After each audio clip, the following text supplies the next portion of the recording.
Do you have any gut microbiome products? Yeah, Ambrosia Flora. Okay. It has a great blend. It's not just heavy on one probiotic, but it has a blend of a ton of them, so it's really good.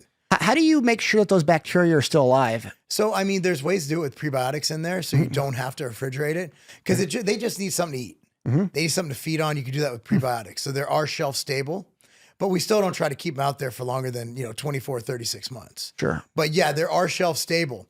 If you don't have, basically you need something for it to feed on. So if you have that, they're fine. Yeah, they're living. But generally speaking, if you don't see that in there, if they're not shelf stable, then yeah, they're going to degrade really quick. Interesting.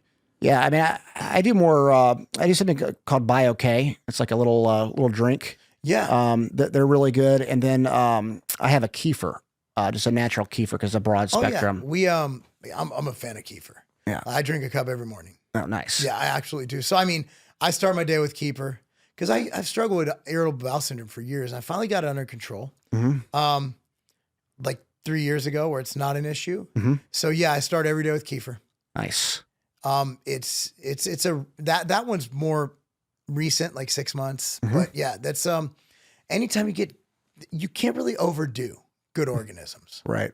I mean, I'm sure you can, but it'd be really hard. Yeah, absolutely. I had IBS too years ago, and I went to a local doctor. He's an MD, but very natural based. And that's actually where I learned about probiotics. And he got me a prescription at the compound pharmacy. It was like 200 billion a dose. Oh my goodness. And I took it for a couple weeks. And I remember the first time I took it, it was like a war going on. I'm like, and the stomach was, you could feel it like battling. That's what I thought in my head. Like it's battling the good bacteria versus the bad bacteria.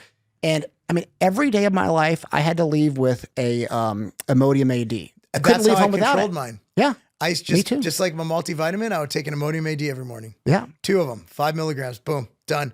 I had to. And then I finally was able to wean off that in the last like 2-3 years, but it took a while to figure it out.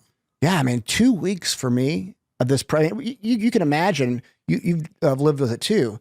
It's not fun to have to leave with all that stuff. Like, oh shoot, if I don't have my Imodium, I'm screwed. I'm going to be in the bathroom. Yeah. And 2 weeks, man, I was better.